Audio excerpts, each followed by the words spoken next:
पाथरी की ये ऐतिहासिक सरजमीन और इस कड़ी धूप में भी बड़ी तादाद में मौजूद मेरी माएं बहनें, मेरे नौजवान साथियों, बुजुर्गों, मंच पर मौजूद आपके चहेते बाबा जानी दुर्रानी जी, नदीम इनामदार जी, एससी डिपार्टमेंट के सिद्धार्थ जी, माइनॉरिटी डिपार्टमेंट के स्टेट चेयरपर्सन माजी आमदार वजाहत मिर्जा साहब और आपके नगर अध्यक्ष के कैंडिडेट जुनैद दुर्रानी साहब और नगर सेवक के 23 बाकी जो कैंडिडेट बैठे हैं वो सारे साथी, टूटने और बिखरने का चलन मांग लिया, टूटने और बिखरने का चलन मांग लिया। हमने हालात से शीशे का बदन मांग लिया। लोग खड़े थे तकदीर के दरवाजे पर, किसी ने दौलत मांगी, हमने वतन मांग लिया। पाथरी वालों, आने वाली 2 तारीख को आपको नगर परिषद के नगर अध्यक्ष को भी चुनना है और नगर सेवकों को भी चुनना है। मैं भी जुनैद को सुन रहा था और जुनैद ने आखिर में कहा कि मैं तिनका होके तूफानों से जंग लड़ता हूं, मुझे बचाना आप सबकी जिम्मेदारी है।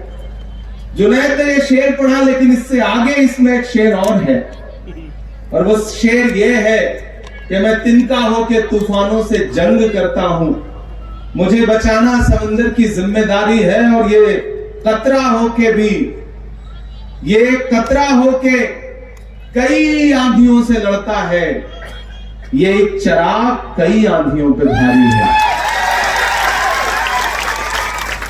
मैं जुनैद से बात कर रहा था और मुझे पता चला कि 1985 से बाबा जानी दुर्रानी साहब को आपने अपना समर्थन, अपना प्यार, अपना आशीर्वाद और इस शहर की नगर परिषद भी उनको दे के रखी है। इतने लंबे अरसे से, मेरी पैदाइश 87 में हुई, यानी कि मेरे पैदा होने से 2 साल पहले से, लेकिन मैंने सुना है कि बंबई से आकर के कुछ मेहमान यहां तंज करते हैं बाबा जानी दुर्रानी पर। उन्हें बताया जाए कि कोई यूं ही 35-40 साल लोगों के दिलों पे हुकूमत नहीं करता है। अशोक साहिल ने कहा है कि नजर से दिल में उतरना कमाल होता है, सुगंध बन के बिखरना कमाल होता है, बुलंदियों पे पहुंचना कोई कमाल नहीं, बुलंदियों पे ठहरना कमाल होता है। वो कमाल करके दिखाया है बाबा जानी दुर्रानी ने। और अब एक तरफ नफरत की सियासत है और एक तरफ विरासत की सियासत है।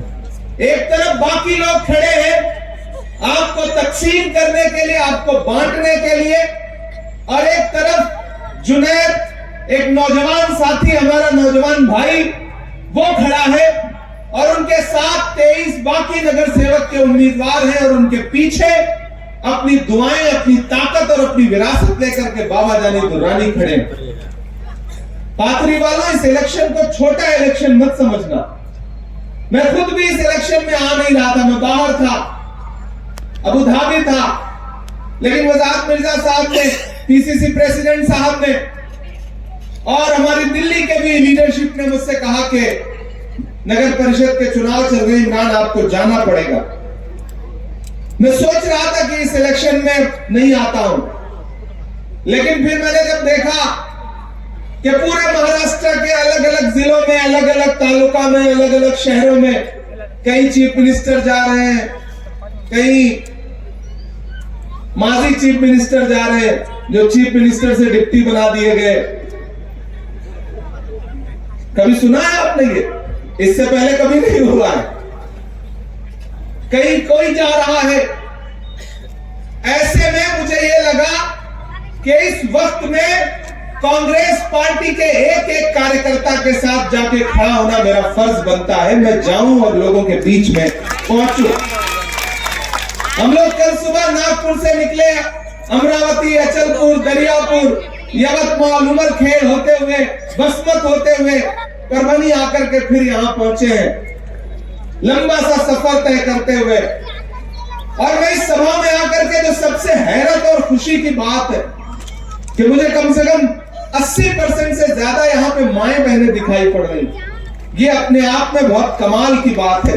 मैं चाहता हूं कि एक बार जोरदार ताली यहाँ पे हमारी जो माएं बहनें मौजूद हैं इतनी बड़ी तादाद में, और बाबा जानी साहब इनकी मौजूदगी बताती है कि कोई कितना भी दौलत लेकर के पाथरी के लोगों को खरीदने की कोशिश करे, इनकी मोहब्बत को दौलत से नहीं खरीदा जा सकता है। ये मोहब्बत आपने कमाई है। नफरत की सियासत की मजबूरी है। अभी जुनैद बोल रहे थे कि कहीं पथराव किया जा रहा है सभा पर, कहीं किसी को चाकू दिखाई जा रही है। जुनैद, ये मुश्किल वक्त है।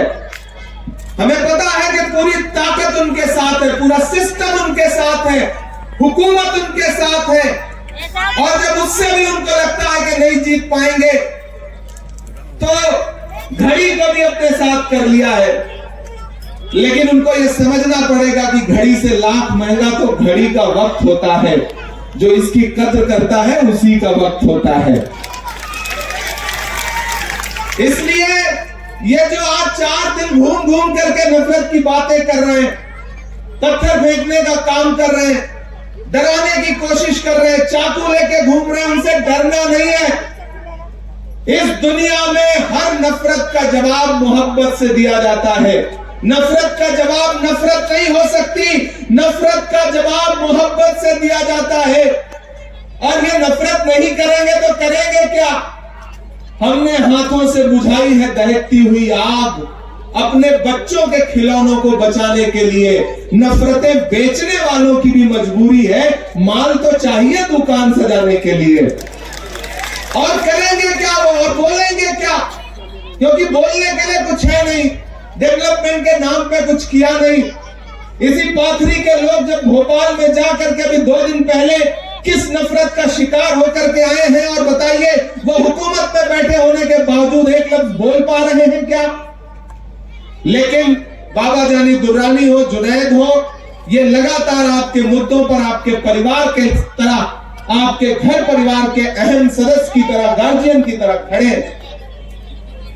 और इस भीड़ को देख करके कोई अंदाजा नहीं लगा सकता, कोई कह नहीं सकता कि इसमें कौन हिंदू, कौन मुसलमान, कौन सिख, कौन ईसाई।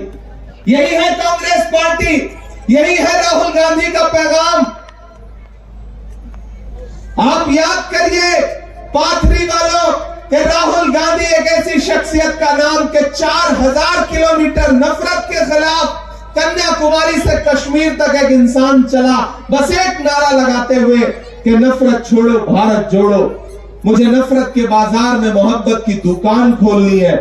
और बताइए कहीं चला हो 40 किलोमीटर या 4 किलोमीटर, लेकिन राहुल गांधी कितना चले? 4000 किलोमीटर।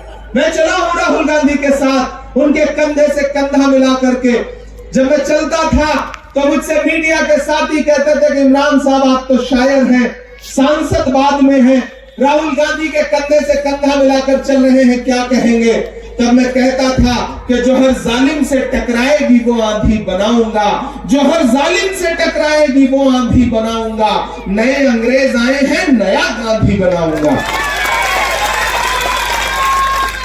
ऐसे में उन्हीं राहुल गांधी जी ने, जुनैद इधर आइए आप, उन्हीं राहुल गांधी जी ने इस नौजवान को अपना नुमाइंदा बना करके, अपना उम्मीदवार बना करके, अपना प्रत्याशी बना करके आपके बीच में भेजा है। और एक जुनैद के खिलाफ कितनी ताकतें इकट्ठा हो गई हैं। कोई धनुष बाण लेके घूम रहा है, कोई घड़ी लेके घूम रहा है, लेकिन एक चीज जान लीजिएगा, एक भी वोट इधर उधर देने का मतलब है सीधे फायदा भाजपा को पहुंचाना। आपको ये बहकाने की कोशिश की जाएगी कि नहीं कमल नहीं है, धनुष बाण है। आपको ये बहकाने की कोशिश की जाएगी कि नहीं आप कमल को वोट नहीं देना चाहते, मत तो घड़ी को दे दो।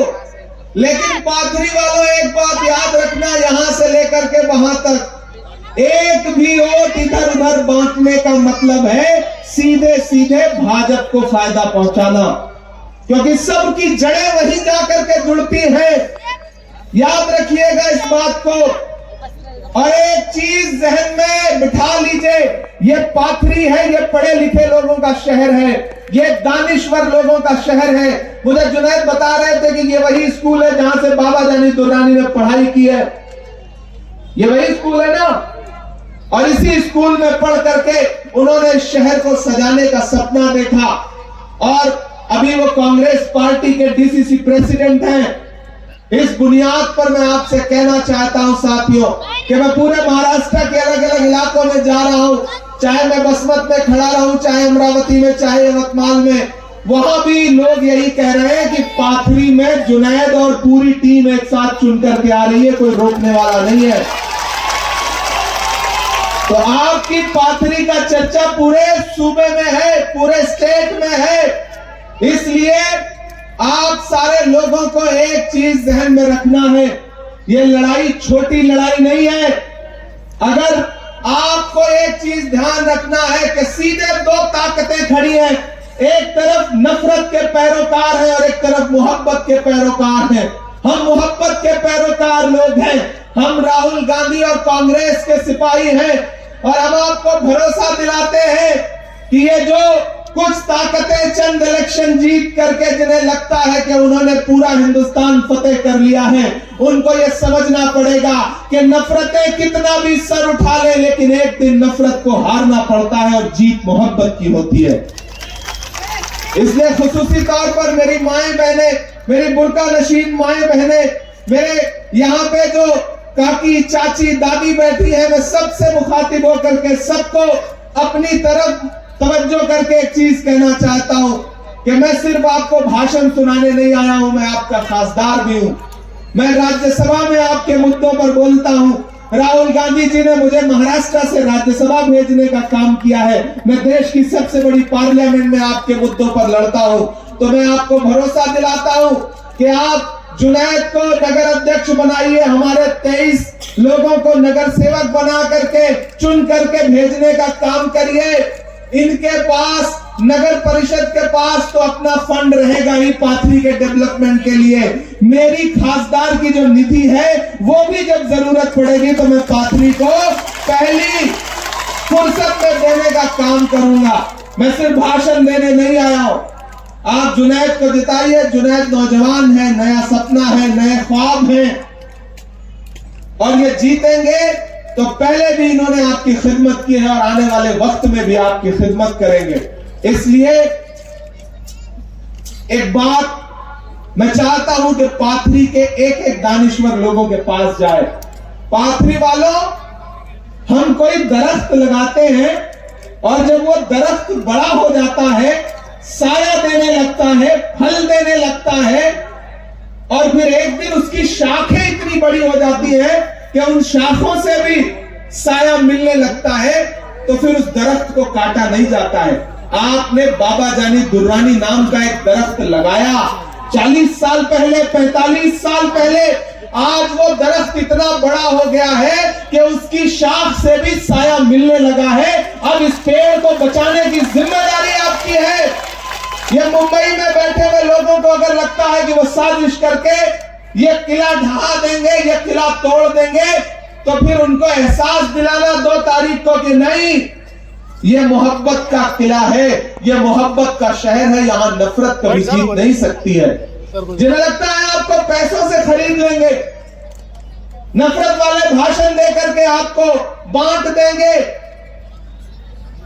उनका भाषण सुनो, एक कान से दूसरे कान से निकाल दो। घर पे पैसा लेके आ जाते हैं, चुपचाप रख लो, ले लो, लेने में कोई दिक्कत नहीं। पैसा चुपचाप रख लो, उनसे बोल दो ठीक है। वोट तो अकेले में दिया जाता है ना, जब बटन दबाने के लिए जाओगे तो वहां थोड़ी सीसीटीवी लगी है, ठीक है।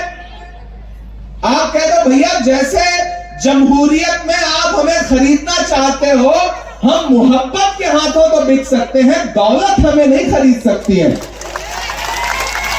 ये बात याद रखना। और पाथरी वालों, ये लड़ाई बहुत बड़ी है, ये बहुत बड़ी लड़ाई है। एक बात आपको बहुत छोटी सी कहानी बताता हूं कि साउथ अफ्रीका एक देश है, एक मुल्क है, दक्षिण अफ्रीका। दक्षिण अफ्रीका में 27 साल जेल में रहने के बाद नेल्सन मंडेला जब जेल से छूटे तो वो साउथ अफ्रीका के राष्ट्रपति बने, प्रेसिडेंट बने।